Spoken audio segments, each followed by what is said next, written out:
Đà Nẵng được cả nước biết đến như là biểu tượng của sự phát triển năng động, thân thiện và đáng sống. Thế nhưng, bên cạnh những lợi thế riêng có này, Đà Nẵng cũng đang đối mặt với nhiều thách thức bởi sự tác động của biến đổi khí hậu. Biển bao bọc gần như toàn bộ chiều dài thành phố, vừa nằm ở khu vực hạ lưu sông Vu Gia, Thu Bồn, khiến Đà Nẵng trở thành thành phố dễ tổn thương nhất. Và thực tế cũng đã chứng minh. Biến đổi khí hậu ảnh hưởng tác động đến nhiều mặt của đời sống xã hội, thiên tai, hạn hán, nước biển dâng, vân vân. Nhưng có lẽ tác động rõ nhất là bão lũ. Ở dải đất miền Trung này, hiếm có năm nào là không bão lũ. Chỉ tính riêng giai đoạn từ 2005 đến nay, Đà Nẵng đã trải qua 6 cơn bão lớn và 5 cơn lũ, gây thiệt hại vô cùng nặng nề. Hàng ngàn ngôi nhà bị sập, 124 người chết và mất tích, thiệt hại gần 7.000 tỷ đồng. Cứ mỗi một cơn bão đến, thành phố lại oằn mình, tả tơi, và mỗi khi bão đi qua, để lại sự hoang tàn, phải mất một thời gian dài để khắc phục. Trong đó có sự thiệt hại lớn của cộng đồng doanh nghiệp. Dù chưa có con số thống kê đầy đủ, nhưng chỉ tính riêng cơn bão số 6 có tên quốc tế là Sansen vào năm 2006 thôi, Đà Nẵng thiệt hại đến 5.290 tỷ đồng. Trong đó doanh nghiệp trên địa bàn thành phố, trong và ngoài khu công nghiệp thiệt hại gần 3.000 tỷ đồng. Một cơn bão lịch sử với sức gió giật trên cấp 12, giật cấp 13, 14 mà Đà Nẵng là tâm bão đã trở thành nỗi ám ảnh kinh hoàng đối với người dân và cộng đồng doanh nghiệp Đà Nẵng.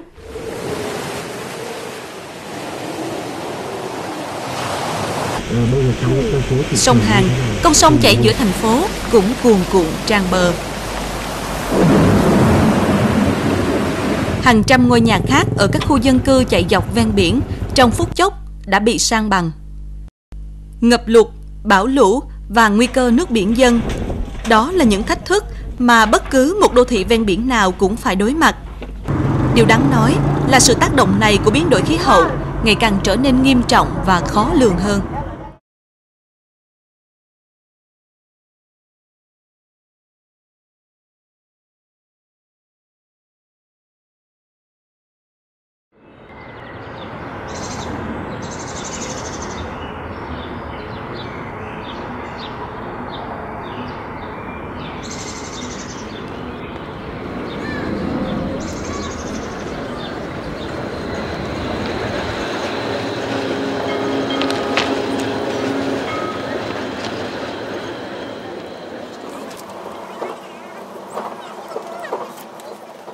Les préoccupations environnementales des 24 communes de l'agglomération nantaise ne sont pas nouvelles. Depuis les années 90, Nantes Métropole agit dans le sens du développement durable et de la cohésion sociale, en suivant notamment le fil rouge de son agenda 21.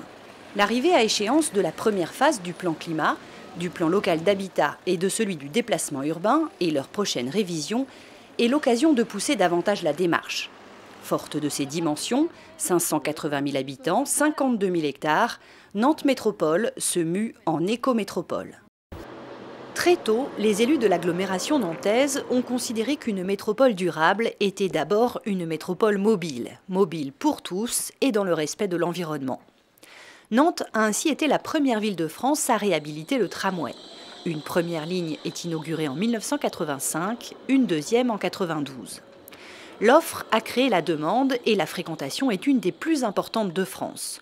Du coup, une troisième ligne est ouverte en 2000.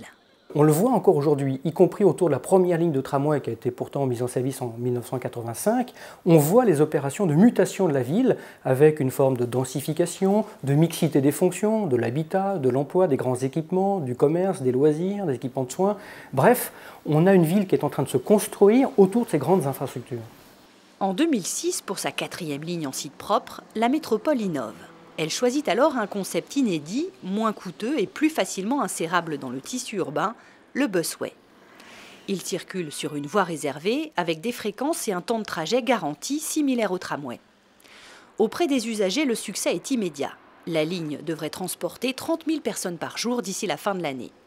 Auprès des riverains également, qui profitent du réaménagement de l'ancienne pénétrante. L'offre de transport alternatif n'a cessé de s'élargir. L'usager nantais peut aujourd'hui laisser sa voiture dans un parking relais, enfourcher un biclou, louer à l'heure une voiture Marguerite et bientôt emprunter des lignes chronobus avec un temps de trajet garanti. Autant d'arguments qui encouragent les entreprises à adopter un plan de mobilité, à l'image de ce qui a été fait en 2004 au CHU, premier employeur de la région avec 7000 salariés.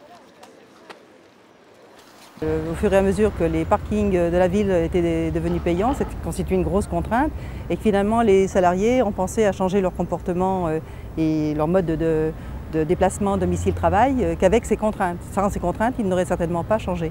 Et aujourd'hui, je peux vous dire que les témoignages qui nous reviennent sont très satisfaisants puisque beaucoup utilisent le temps de transport pour lire, pour écouter de la musique. Et d'ailleurs, on me disait à midi que c'était un sas de décompression par rapport au travail le soir. On ne rentrait pas directement à son domicile dans son véhicule où on était stressé parce qu'il y avait beaucoup de circulation. La zone humide s'ouvre sur un espace boisé. C'est une des 3 forêts urbaines que l'agglomération est en train de créer. Cette nouvelle génération d'espaces naturels, reliés aux coulées vertes existantes par des corridors écologiques, facilite la régulation thermique par évaporation, développe la filière bois et accueille le public. Ces forêts urbaines devraient à terme couvrir 1500 hectares. Afin de lutter efficacement contre l'étalement urbain, Nantes Métropole a également entrepris, il y a déjà 10 ans, de soutenir l'agriculture sur son territoire, en classant 15 000 hectares en zone agricole durable. La priorité aujourd'hui est de reconquérir les surfaces agricoles délaissées pour cause de disparition des exploitations ou de morcelage des parcelles. L'agglomération a donc lancé, en partenariat avec la Chambre d'agriculture, un inventaire et un diagnostic des terres en friche. L'objectif est de rendre environ 1000 hectares à la production. Dans ce même souci de préserver l'agriculture et les paysages, la métropole encourage les initiatives qui resserrent les liens entre campagne et ville, entre citoyens et producteurs. C'est le cas des AMAP, qui incitent à une consommation responsable de proximité. Si le volet environnemental de l'action publique est très ambitieux, son volet social ne l'est pas moins. Les politiques de l'habitat et de l'urbanisme visent à développer la cohésion sociale et la solidarité entre les territoires et les générations. Les 24 communes de l'agglomération s'engagent à construire au moins 25% de logements sociaux, avec un souci de mixer les quartiers et les populations. Pour que ce soit réparti sur l'ensemble des opérations de la commune. Et puis un autre sujet qui nous préoccupe là, c'est faire en sorte que l'on ait de l'allocation un peu supérieure aux logements locatifs sociaux mais abordables et de l'accession abordable pour des ménages qui, ces derniers temps, sont plutôt installés à l'extérieur de l'agglomération que dedans. C'est sans doute un volume quasiment équivalent au volume de logements locatifs sociaux. Sur ces 35 hectares à l'est de Nantes, il est prévu à terme 1600 logements, dont 25% de logements sociaux. On commençait à trop bétonner à l'horizontale. Aujourd'hui, la recherche s'orienterait plutôt sur une hauteur peut-être un petit peu plus importante pour les logements, tout en leur préservant une bonne qualité, et que cette hauteur permette justement de dégager au sol des espaces de qualité. L'idée qu'on a eue, c'est au départ avoir un jardin pour chaque logement. Alors, à l'arrivée, c'est un jardin ou c'est une très grande terrasse, mais chaque logement a son partie privative, protégée avec une certaine intimité, pour pas qu'il y ait des vues directes et qui leur permet de vivre en partie à l'extérieur. Ici naît un écoquartier qui mêle mixité sociale et fonctionnelle. Les espaces publics constituent le cœur et le poumon du quartier. On fait un nouveau centre pour ce quartier-là, avec des équipements publics, écoles, médiathèques qui ont été réalisés en amont de l'opération, un gymnase qui va suivre, une crèche, enfin tout cet ensemble comme ça de services qui sont nécessaires, un parc, parce que finalement on se rend compte que les espaces publics sont vecteurs du vivre ensemble, de convivialité.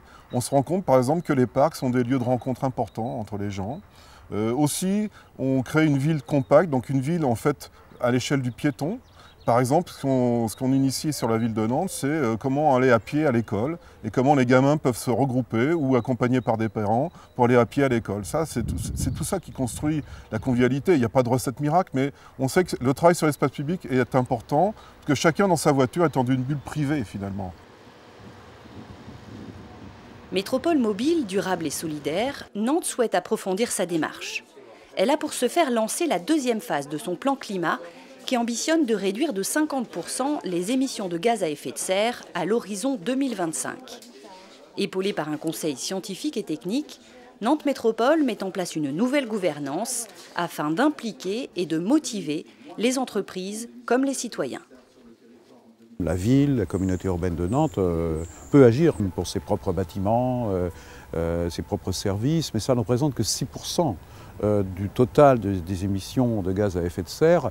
Donc ça veut dire que la mobilisation des acteurs, les autres acteurs publics, mais aussi surtout les acteurs privés, dans lesquels il y a les ménages, les personnes, les habitants, mais aussi les entreprises, est fondamentale.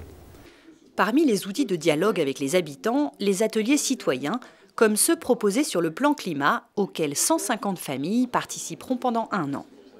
Les citoyens, ils sont comme vous, comme moi, on n'apprécie pas d'être culpabilisés en permanence. Donc si on développe le champ de la culpabilité sur vous êtes en voiture, vous avez une voiture, c'est pas bien pour l'environnement, c'est pas bien pour la qualité de vie, ça va pas bien longtemps cette affaire-là. Ce qu'il faut, c'est qu'on leur donne envie de faire autre chose. La nouvelle gouvernance vise à donner envie, mais également à amener les citoyens à une nouvelle appréhension de leur territoire. La fonctionnalité de la ville n'est plus liée aux limites administratives. La métropole durable repousse ses limites et épouse de nouveaux périmètres liés au bassin d'emploi, aux déplacements et au mode de vie. Nouveaux périmètres comme celui du SCOT Nantes-Saint-Nazaire, labellisé Écocité, qui construit un projet de territoire étendu, dynamique et durable.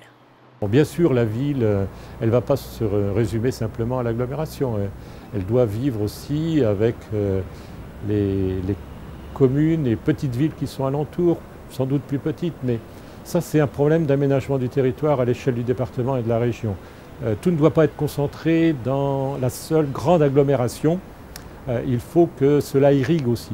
En tout cas, moi je ne crois pas à une expansion continue, il faut créer les liaisons, mais aussi créer les ruptures entre les pôles urbains. On parle beaucoup des métropoles et Nantes a l'ambition d'être une métropole européenne. Mais certains disent métropole égale mégapole égale concentration, donc dégradation de la qualité de vie. Pour moi, c'est à comment associer à la fois la création d'emplois, donc de richesses, mais aussi de faire en sorte que la redistribution, le partage en quelque sorte de cette production de richesse puisse faire profiter à tous. Donc c'est la deuxième grande priorité, c'est la cohésion sociale.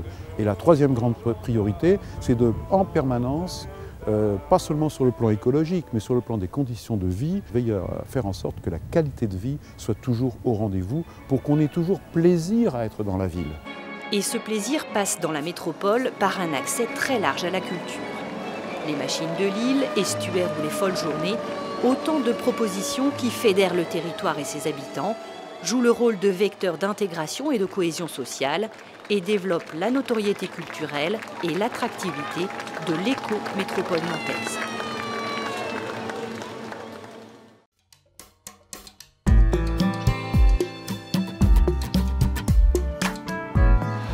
Bonjour, je m'appelle José. Regardez ce trafic, tous les jours c'est pareil, pas moyen d'avancer. Et cette pollution, pouah! Quand je pense qu'on est de plus en plus nombreux à vivre dans les villes, 3 habitants sur 5 en 2050 il paraît. Vous voyez cette colline? Il y a 2 ans, elle était encore verte. Les gens viennent de partout pour chercher du boulot, alors ils s'installent où ils peuvent et la ville grossit à vue d'œil. Les villes du Sud concentrent 90% de la croissance urbaine mondiale, un rythme que les pouvoirs publics ont du mal à suivre.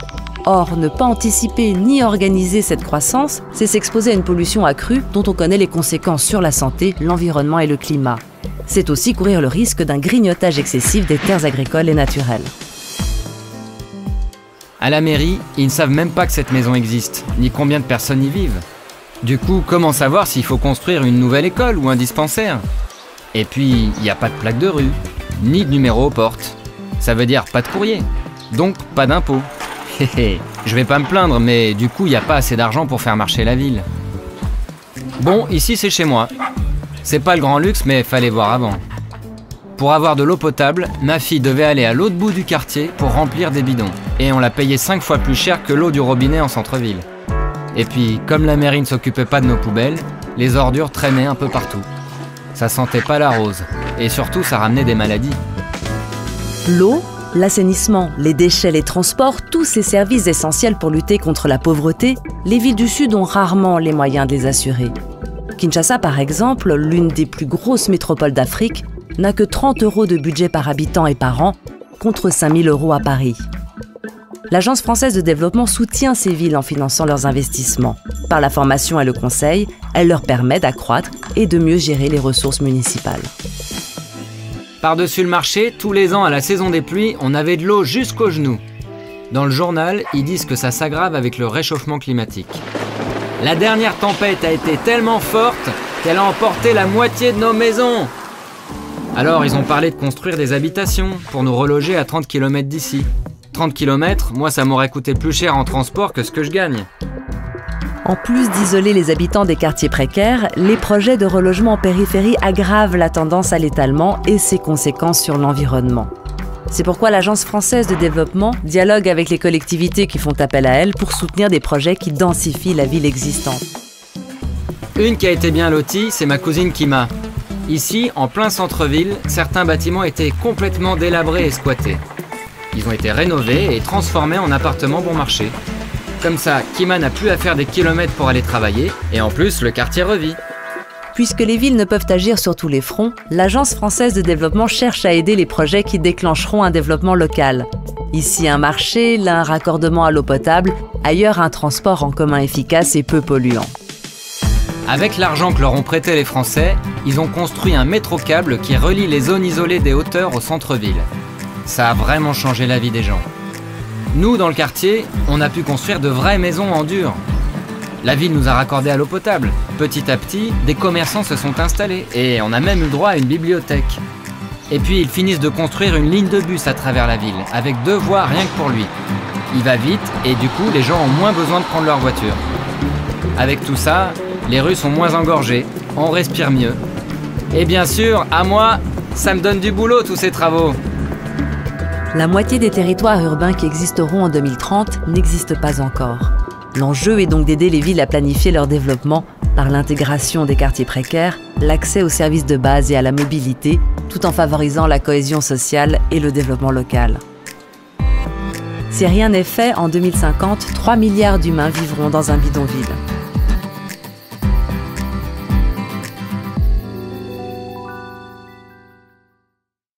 Mesdames et messieurs, bonjour.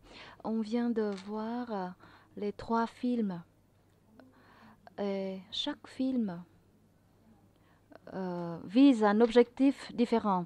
Le film sur Da Nang nous montre la réalité d'une ville au Vietnam où aucune stratégie climat a été mise en œuvre. Da Nang est une des 6 villes qui sont dans la liste des villes qui reçoivent des priorités du Vietnam pour se développer durablement. Et pour avoir une stratégie climatique. Ensuite, concernant le film sur la ville de Nantes, il s'agit des réalisations de la ville de Nantes que Nantes a réalisé pendant les 3 dernières décennies, après avoir mis en place une stratégie de développement durable. Et le dernier film porte sur les rêves. Donc je vais commencer le débat par poser par vous demander vos réactions sur les films que vous venez de voir, parce que je sais que vous avez déjà vu ces films avant de venir ici. Donc d'abord à Monsieur Tan. Quand vous regardez le modèle de Nantes, la ville de Nantes, et puis le film d'animation sur les perspectives d'une ville ailleurs, qu'en pensez-vous? Merci Madame Huynh, mesdames et messieurs.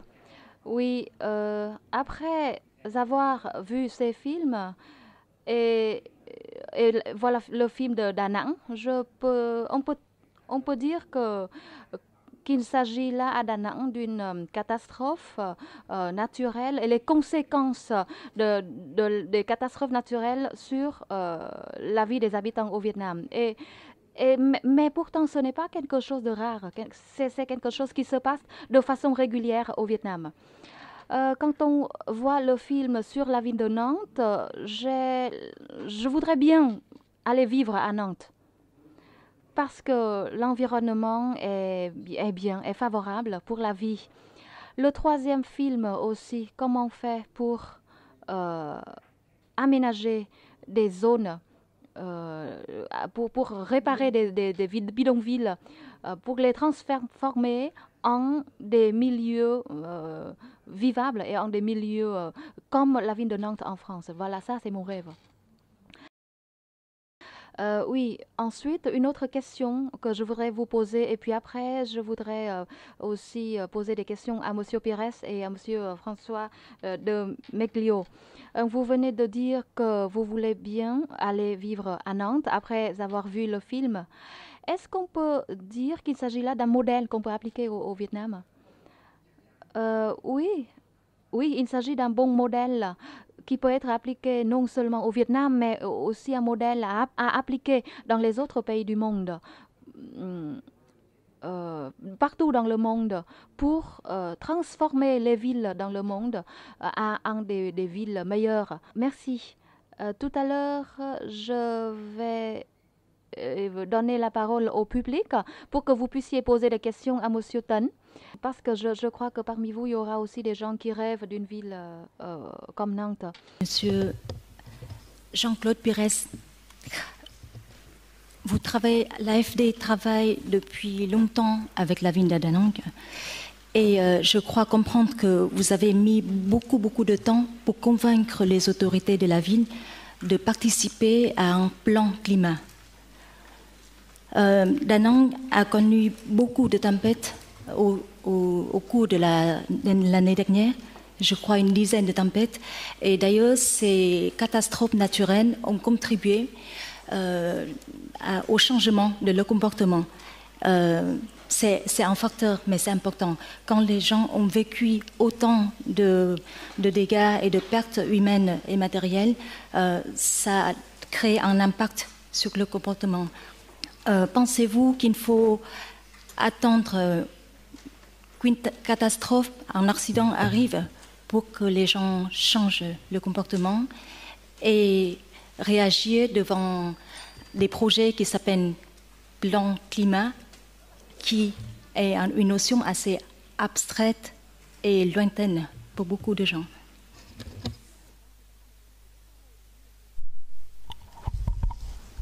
Merci de cette question. En fait, ce court métrage sur la ville de Da Nang illustre quelque chose de très précis. C'est d'abord que ces événements météorologiques très extrêmes, les villes du Vietnam le vivent déjà, en souffrent déjà. S'il y a bien une chose que ce film illustre, c'est que le changement climatique, malheureusement, n'est pas quelque chose d'abstrait. C'est quelque chose qui touche déjà beaucoup de citoyens vietnamiens.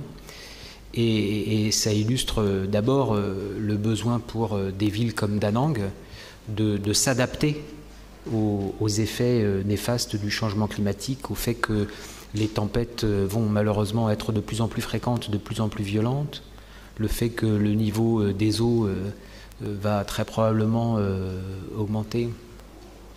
Alors il se trouve que dans la coopération que l'on a nouée avec la ville de Da Nang, on s'est rendu compte que la ville de Da Nang réfléchissait effectivement à ces énormes besoins en infrastructure pour s'adapter aux effets du changement climatique, mais la ville de Da Nang voyait également très bien les risques qu'il y avait à ne pas réfléchir à une ville de demain différente. En fait, il n'y a pas que les effets du changement climatique qui risquent d'affecter les habitants de Da Nang. Il y a les phénomènes de congestion dans les transports, il y a des phénomènes de pollution, il y a des phénomènes d'inégalité sociale. Et en réalité, nous sommes rentrés en coopération avec la ville de Da Nang autour de ce concept de plan climat, parce que la ville de Da Nang souhaitait également, pas uniquement réfléchir à tous les besoins en infrastructure pour s'adapter, mais également souhaitait réfléchir à tout ce que l'on a pu illustrer au travers de ce documentaire sur Nantes, sur ce que la ville devrait réfléchir très en amont pour permettre son développement et éviter tous les problèmes futurs de congestion, de pollution, d'étalement de la ville. Et très concrètement, nous avons, l'Agence française de développement a apporté une subvention à la ville de Da Nang pour les aider à bâtir leur plan climat sur tout le secteur de l'habitat, de la résidence, soit des logements pour habitation, mais également de toute la partie tertiaire, les bureaux administratifs, les hôtels. Donc vous voyez le cas de Da Nang qui est illustré dans ce film. En fait, la réalité, c'est que Da Nang réfléchit non seulement à s'adapter, mais cherche également à devenir un acteur actif pour que la ville se développe et que les nuisances en termes de changement climatique l'impactent le moins possible. Il y a également des efforts pour réduire les émissions et on se rapproche d'une réflexion qui est celle qui a été illustrée par le cas de Nantes.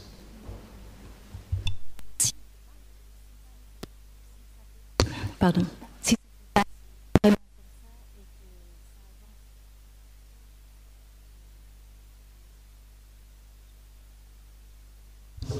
Si ça se passe comme vous venez de dire et que Da Nang, ce sera génial. C'est-à-dire que vous participez, l'AFD, à réaliser un rêve, le rêve d'être de M. Tấn, le rêve de certains d'entre nous. Je voudrais poser une question à M. Di Meglio. Les 3 films qu'on vient de voir ont été réalisés dans un but de parler du changement climatique, des effets et des efforts humains. Pourtant, ce qui existe aujourd'hui, c'est que les premières priorités mondiales, continentales, nationales, ce n'est pas l'environnement et le changement climatique. Je ne connais pas très bien, mais je crois que le premier des objectifs du millénaire pour le développement consiste à diviser la pauvreté. Ensuite, c'est la diminution de la faim du monde. Et la question de changement climatique, environnement, vient beaucoup très loin derrière. Dans les pays riches aussi, les stratégies reposent sur 5 objectifs et le premier objectif est plutôt social. Vous avez une large expérience des pays d'Europe, mais beaucoup d'Asie. Qu'en pensez-vous? Est-ce qu'on peut un jour vraiment réaliser en Asie, au Vietnam, une ville de rêve pour M. Tấn? Oui, je voudrais reparler des deux films, l'un sur Nantes et l'autre, le dessin animé, parce que quand on voit ce très beau film sur Nantes, on a l'impression que finalement, il n'y a aucun effort qui a été fait parce que la France bénéficie d'une image très positive et on se dit finalement c'est en France, c'est facile. On a fait d'une ville qui était belle et agréable une ville qui est très belle et très agréable. Mais c'est pas par hasard que Nantes a été pris comme exemple. Et c'est pas parce que c'était le Premier ministre qui était le maire de Nantes, ça n'a rien à voir. Ce qu'on oublie, et y compris en France d'ailleurs, c'est que Nantes a été une ville qui a été totalement défigurée et détruite pendant la guerre. Et que la période qui a suivi la guerre, la Deuxième Guerre mondiale, a été une période de traumatisme et de grande pauvreté pour Nantes et son environnement. Il y a un très beau livre d'un très grand écrivain français qui s'appelle « La forme d'une ville ».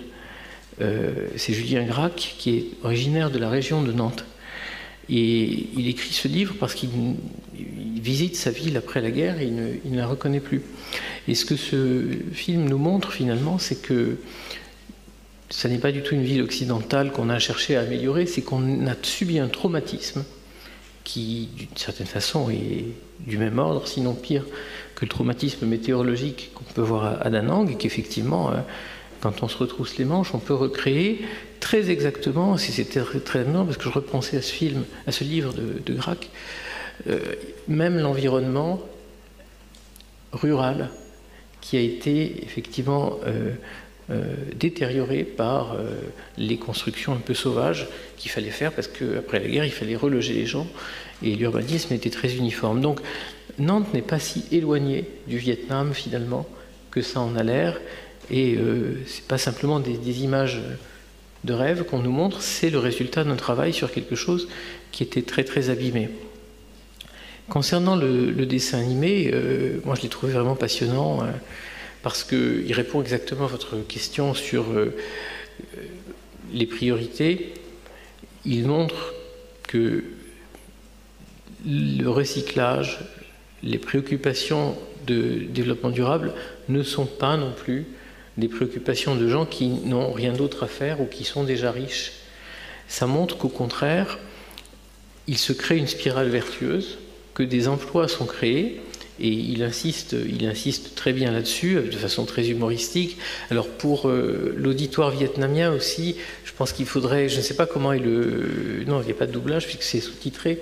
C'est très amusant parce que la voix qui a été choisie est une voix française qui est en très fort décalage avec les images qui sont montrées. C'est une voix un peu gouailleuse, c'est une voix un peu populaire, et donc ça remet vraiment en perspective, comme si c'était quelqu'un qui vraiment était dans un environnement français issu d'un tissu social identique à celui qui est montré. Mais ce qui est très très important, c'est de montrer que tout ce travail, même si la pauvreté a été indiquée comme une priorité, comme vous le dites, antérieure aux questions environnementales, eh bien elle est soignée par ce genre de travail. Ce matin, on était devant des lycéens et effectivement, on voyait bien que quand on est lycéen à 16 ou 17 ans au Vietnam, on a d'abord envie d'avoir une bonne vie matérielle, de gagner de l'argent et de le dépenser. Et quand on vient passer un message en disant non, bien sûr, vous allez dépenser votre argent, mais il faudra faire très attention à être propre. Et donc, on peut imaginer que si un travail d'éducation n'est pas fait, je simplifie un peu, et on va se dire mais non, mais nous c'est des emplois qu'on veut. Ben, c'est tout le contraire, c'est-à-dire que y compris en Europe, y compris en Occident, on change de modèle de croissance et on se dit la croissance, on est en train de la plafonner maintenant si on garde toujours une croissance axée sur la production. En revanche, on crée des emplois à travers un nouveau type de croissance et c'est exactement ce qui est montré avec cette spirale des déchets qui sont recyclés, de la proximité qui se crée avec les nouveaux immeubles. Donc la priorité pauvreté contre changement climatique, c'est une priorité en fait qui ne suscite pas de contradiction. Merci beaucoup.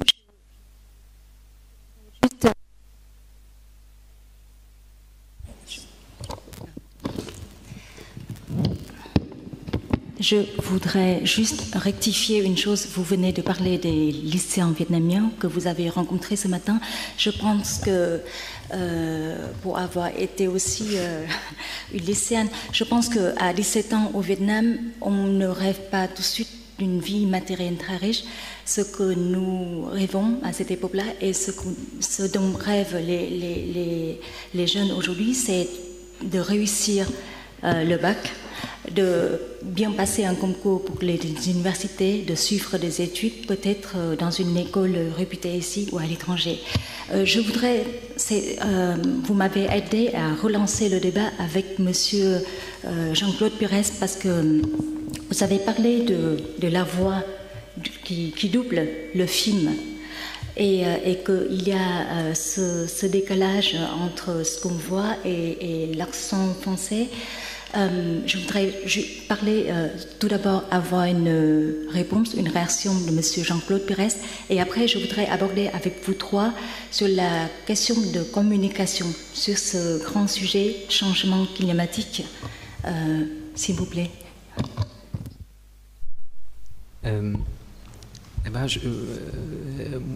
Peut-être paradoxalement, je trouve que cette voix joyeuse et le bon ton, parce que lorsque l'AFD a souhaité réaliser ce film, c'était pour donner une voix qui indique des solutions.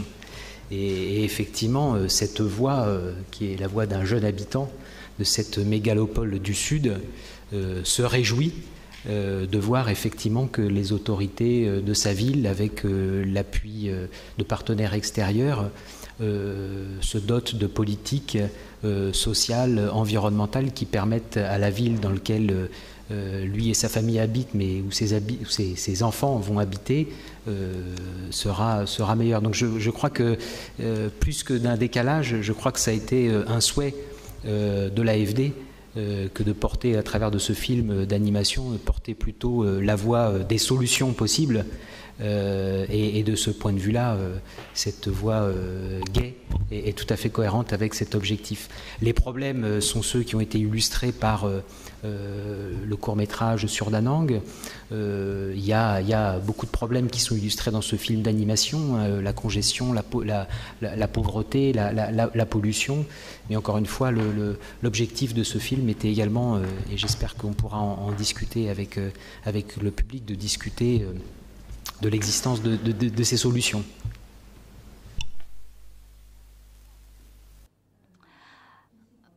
Oui, je voudrais poser une question à M. Phạm Văn Tấn.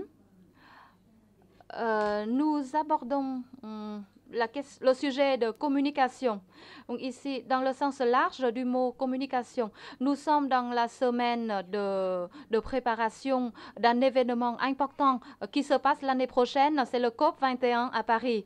On parle de COP 21 avec la participation des leaders, des dirigeants des pays dans le monde qui ont le pouvoir de décision. Et hier, lors du sommet de l'ASEAN,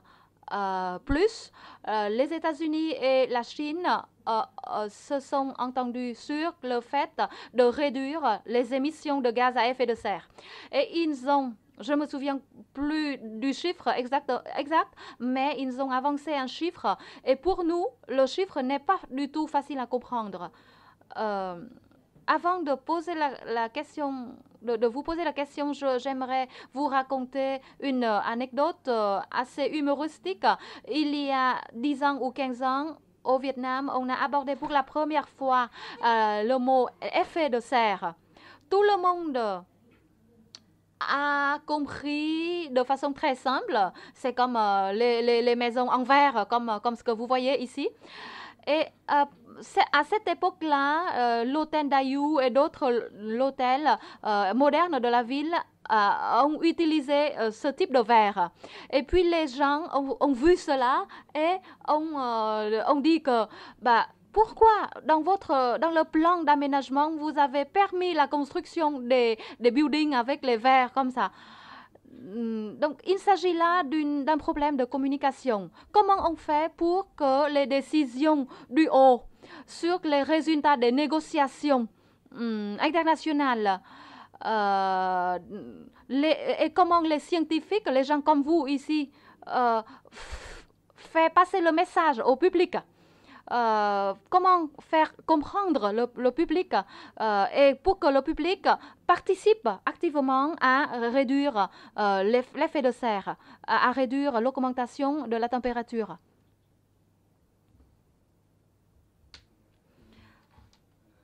Oui. Oui, je vais répondre à votre question. Tout d'abord, vous parlez de l'accord entre la Chine et les États-Unis qui a été conclu hier, dans lequel on a mentionné deux chiffres. Premièrement, le chiffre de réduction des émissions de gaz à effet de serre jusqu'en 2030. C'est une réduction de 30% des émissions par rapport à l'année 2005. Donc, ce qui veut dire qu'en moyenne par année, les États-Unis doivent réduire les émissions de 2 à 2,8%. Et avant, les États-Unis se sont engagés à réduire de 17%, quelque chose comme ça, pendant une période de 30 ans, ce qui veut dire une réduction de 1,5% par an. Et avec l'accord de cette fois-ci, les États-Unis se sont engagés à réduire le double de ce qu'ils ont déjà engagé avant. Pour la Chine s'engage à atteindre le sommet des émissions en 2030.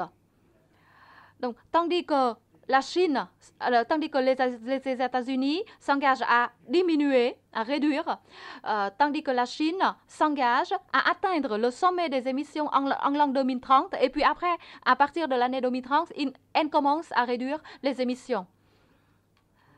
Oui, voilà, il s'agit là des chiffres très significatifs pour le sommet qui va se passer à Lima, COP 21, COP 20 à Lima et COP 21 qui se déroulera à Paris en 2015.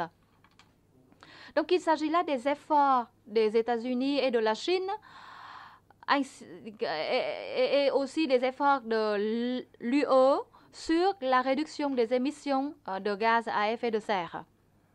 Il s'agit des grands efforts de réduction des gaz à effet de serre. Oui, les efforts-là, pour le Vietnam, nous apprécions tous ces efforts et nous les considérons comme des bons signes pour le futur de la planète et on espère pouvoir atteindre une entente, une convention internationale sur le climat. Excusez-moi de vous interrompre ici, mais hier, si je me souviens bien, dans le journal de 8 heures à la télévision vietnamienne, on a mis 40 minutes pour parler de ce sommet. Et on a seulement mis quelques minutes pour parler du climat. Donc, disons que le problème de climat est vraiment très minime par rapport aux autres actualités. Merci beaucoup de vos informations supplémentaires. Aujourd'hui, quand on va à la campagne ou dans les zones littorales, si jamais il y a une perte de récolte ou s'il y a un problème quelconque, on dit tout de suite que c'est à cause du changement climatique. Comme à Hanoï, par exemple, quand il y a des inondations, alors les gens disent que c'est à cause de la prévision météorologique, ce n'est pas bien fait. Ou bien on dit que c'est à cause des gens, de l'évacuation des eaux usées. Et on ne pensait pas tout de suite à la cause du changement climatique.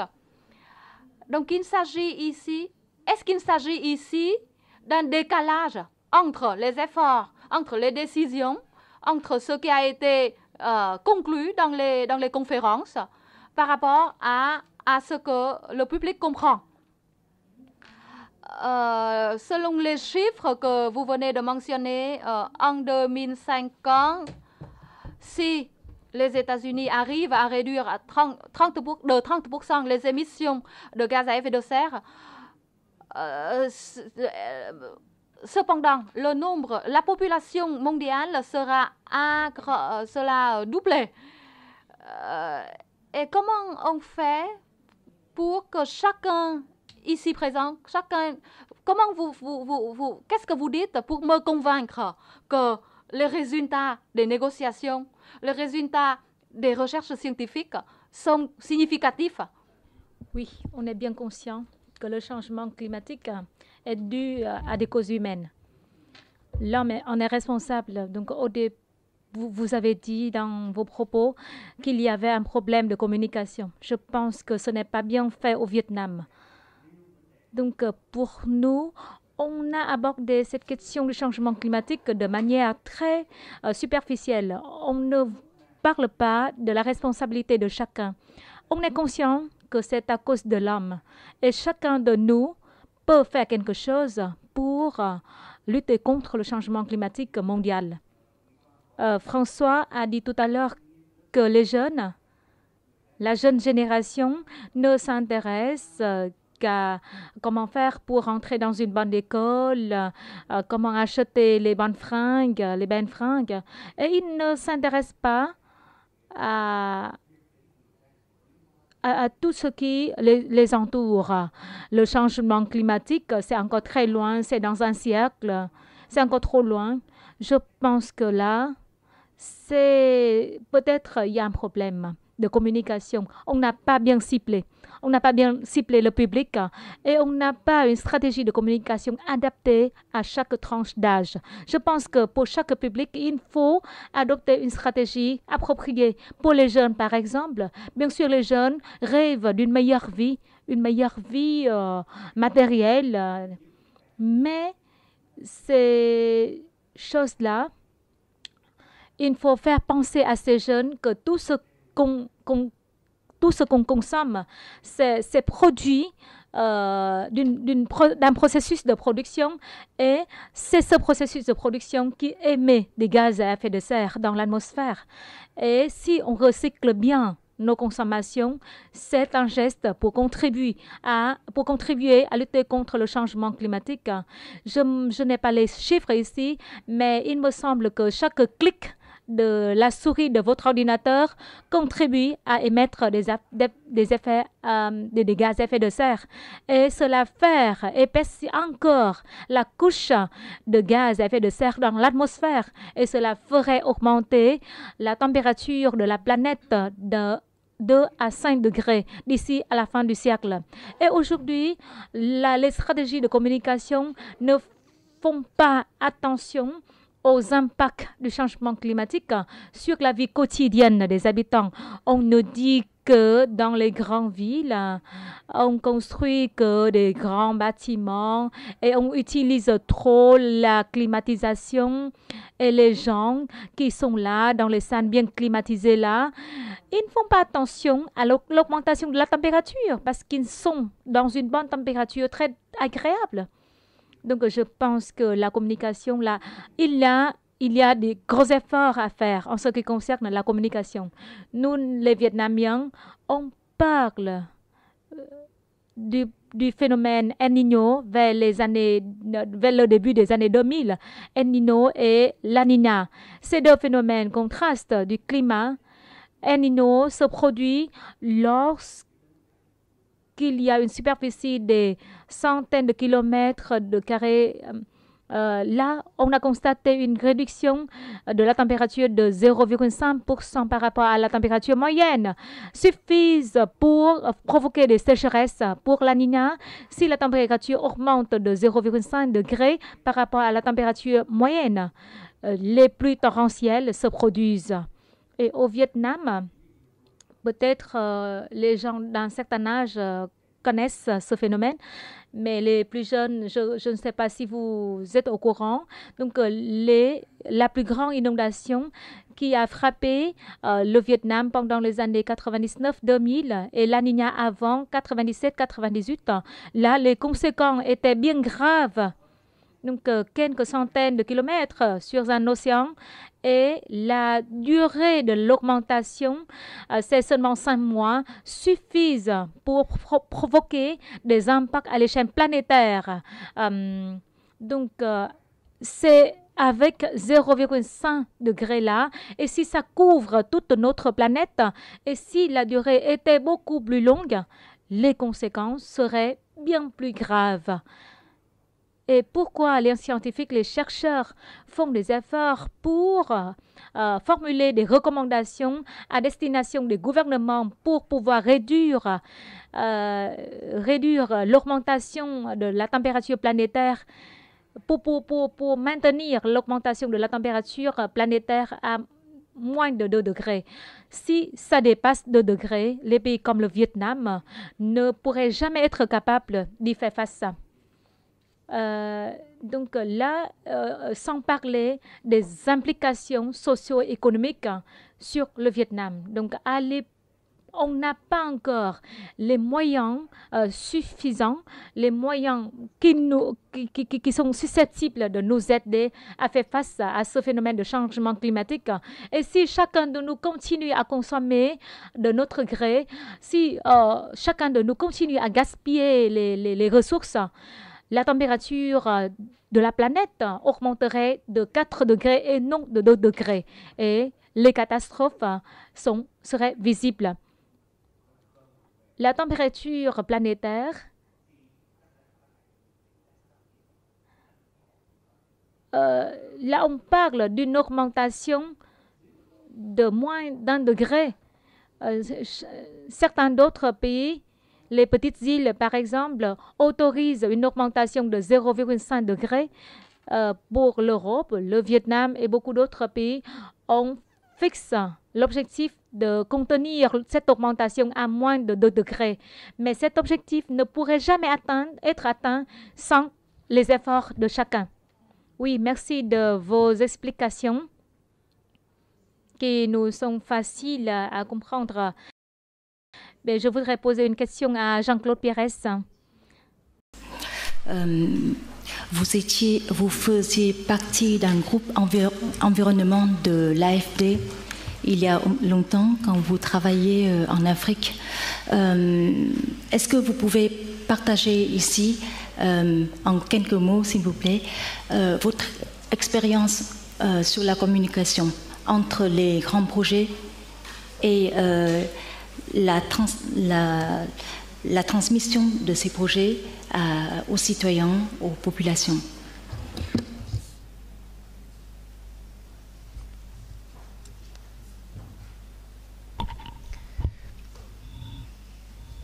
Merci.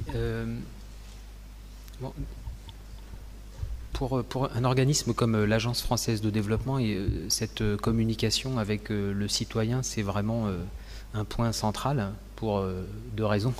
La première raison, c'est que l'Agence française de développement, c'est un organisme public français. Nous ne faisons que mettre en œuvre la politique du gouvernement français en termes de coopération et que, première chose, les citoyens français nous demandent très souvent et en permanence d'expliquer en quoi consiste notre action, nos financements. Et la deuxième raison, c'est que en tant qu'agence de développement, notre premier partenaire dans les pays où nous travaillons, c'est le gouvernement de ces pays, les autorités publiques. Et or, il est, je crois également, une priorité essentielle de toutes ces autorités publiques, que ce soit au niveau gouvernement, au niveau des villes, au niveau des entreprises, d'expliquer clairement à leurs concitoyens en quoi consistent les politiques, les réformes et les projets que l'on finance. Alors très concrètement, un événement et notre participation à un événement comme celui de ce soir est réellement une illustration de cette volonté que nous avons de rendre compréhensible, intelligible à tout un chacun le sens de notre action, nos projets. Alors sur le thème du changement climatique, encore une fois, c'est un thème où il y a énormément de communication. On peut même parfois parler de surcommunication. Mais une chose est évidente, c'est que les scientifiques du monde entier mènent depuis plus de 20 ans des recherches au sein d'un groupe international qui s'appelle le GIEC, le groupe intergouvernemental de chercheurs. Et aujourd'hui, il y a un consensus mondial sur les causes de ce changement climatique. Alors, très concrètement, ce sont des centrales thermiques au charbon et au gaz pour produire l'énergie qu'on consomme. Très concrètement, c'est le pétrole et le gasoil que l'on consomme dans les voitures. Ce sont la déforestation des forêts, les feux de forêt. Donc il y a des choses très concrètes. Alors peut-être qu'il faut affiner, je suis d'accord avec M. Tan, il faut à chaque fois affiner les moyens de communiquer, mais une chose est claire, c'est que on ne peut plus, en 2014, laisser penser, où que ce soit dans le monde, que ce changement climatique est un mystère, que c'est quelque chose d'imaginaire et que ça n'a aucune base scientifique. La base scientifique est très très claire. Et maintenant, tout l'enjeu de ces projets que nous finançons, de ces discussions internationales, eh bien c'est l'enjeu de l'urgence. Ces discussions ont démarré en 1992, le premier sommet sur le climat. Ça fait donc plus de 20 ans. Et depuis 20 ans, beaucoup de choses se sont passées. Aujourd'hui, c'est un pays comme la Chine qui est le principal émetteur de ces gaz à effet de serre, suivi par les États-Unis et l'Europe. Il y a 20 ans, ce n'était pas du tout comme ça.